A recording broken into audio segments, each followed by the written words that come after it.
Salam à tous la famille, c'est Ben Gris. Aujourd'hui on se retrouve pour une nouvelle vidéo. Premier match du Real Madrid face à Almeria. 2 buts à 1 pour le Real Madrid. Mais qu'est-ce que c'était dur face à Almeria qui défendait très bien. Le début de match a été compliqué avec ce but à la 6e minute où le mec se retrouve face à Courtois. L'alignement de Rudiger. Rudiger n'a pas respecté l'alignement.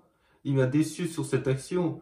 Il a préféré, au lieu d'avancer, de s'avancer et de jouer le hors-jeu, il est resté à sa position, il a couvert l'attaquant, l'ancien de Manchester, qui finalement ne se retrouve pas en position de hors-jeu et marque contre Thibaut Courtois.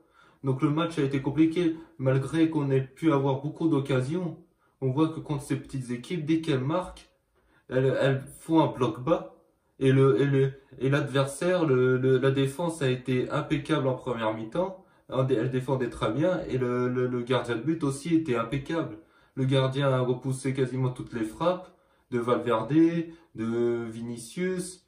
On avait des occasions, on n'arrivait pas à les mettre au fond. Une tête de Rudiger, Rudiger n'a pas réussi à marquer. Le gardien a arrêté la balle. C'était compliqué. On jouait souvent sur le côté gauche avec Vinicius. À un moment donné, à la 60e minute, il y avait une stat où il y a eu 30 attaques sur le côté gauche. Ça paraissait peu par rapport à ce qu'on voyait pendant le match.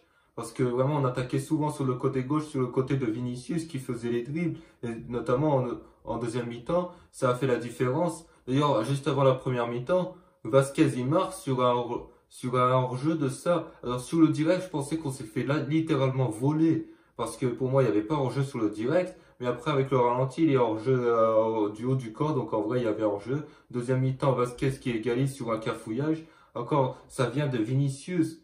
Vinicius qui te fait des dribbles, etc. Et qui te permet de faire les différences encore une fois. On garde encore le même Vinicius que la saison dernière. Donc ça, c'est intéressant. Et aussi, on a les entrées qui ont été intéressantes, qui ont apporté. Modric a apporté. On a sur l'entrée, mais s'il vous plaît, l'entrée de David Alaba. Je vais pas en parler, on va en parler dans cette vidéo. Le mec, il rentre en jeu, on lui propose de tirer un coup franc, il tire le coup franc, il marque. Vous avez vu ça où?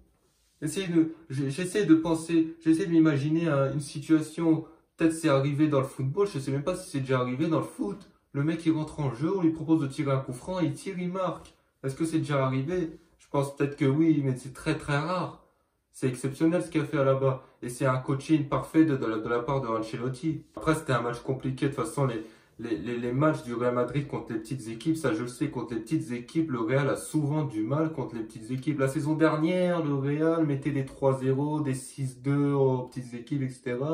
Là, cette année, j'ai l'impression que sur ce match-là, j'ai l'impression de retrouver un Real Madrid saison 2020-2021. Enfin, 2020, non, ouais, 2020-2021, je crois, ouais, où le Real était deuxième à un point de l'Atlético qui était champion d'Espagne, où voilà, le Real galérait face aux petites équipes et on perdait des points face aux petites équipes, des points qui nous a coûté pour le titre face à l'Atlético Madrid. Des points qui nous ont coûté des points qu'on perdait face à Alaves, face au Betis Séville, face à Villarreal, on faisait des 0-0, etc. Donc des points Mais là, le Real a quand même réussi à gagner avec l'entrée de David Alaba. Donc ça reste intéressant, mais ces matchs-là sont toujours compliqués pour le Real Madrid. Ça me surprend même pas. Le Real Madrid, c'est pas une équipe, un rouleau compresseur, genre le Bayern ou Manchester City. C'est une équipe qui va galérer à marquer le premier but, tu vas mettre du temps à voir le Real Madrid marquer dans le match. Ça c'est le Real Madrid en fait. Après, au niveau des joueurs, mon Courtois, je l'ai trouvé impeccable. À part sur le premier but, bon, il pouvait rien faire, mais sinon le reste, il a été très bon. En défense, on a Rudiger. Rudiger, défensivement, en fait, au début du match, défensivement, on était très moyen. On était très moyen, on perdait des balles. Ferland Mendy perdait des balles. Là, si je parle de la défense, Rudiger n'était pas top. Ferland Mendy qui perdait des balles avec Nacho. Il y avait Nacho, il y avait Vasquez aussi. Donc en vrai, on était moyen. Au milieu de terrain, il y avait Tchouaméni, Camavinga et Toni Kroos. Camavinga, Tchouaméni qui perdait un peu quelques ballons. Pas Tchouaméni, non, Camavinga, qui à un moment donné, reçoit une balle de Benzema juste après le but. Il reçoit une balle de Benzema, au lieu de frapper, il la décale sur le côté. Mais pourquoi il frappe pas? Je me demande comment ça se fait, qu'est-ce qui s'est passé dans sa tête pour pas frapper. C'était le moyen d'égaliser très rapidement. En plus, il était en bonne position, il était face au cage. Il avait juste à frapper, tirer, intérieur du... Il avait même le temps de contrôler pour armer une frappe, intérieur du pied, extérieur, tout ce qu'il voulait. Il a décidé de la décaler sur le côté, même Benzema lui a fait la reproche. Donc là-dessus, là, il m'a déçu. Et il pouvait frapper, il pouvait égaliser juste après. Et ça nous aurait facilité un peu plus les choses.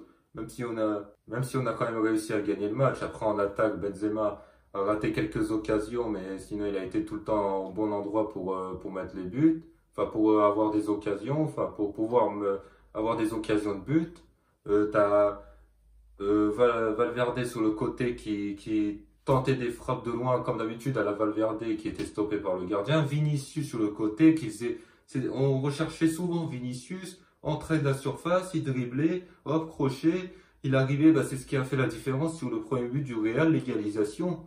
L'égalisation du Real Madrid, ça a permis, ça part de Vinicius qui arrive et qui dribble et qui fait la différence et qui permet à Vasquez de marquer après un cafouillage.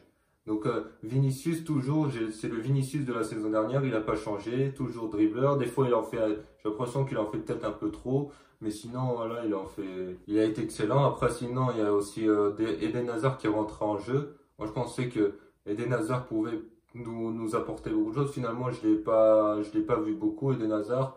Je l'ai pas senti dans le match. Après, il est rentré en jeu.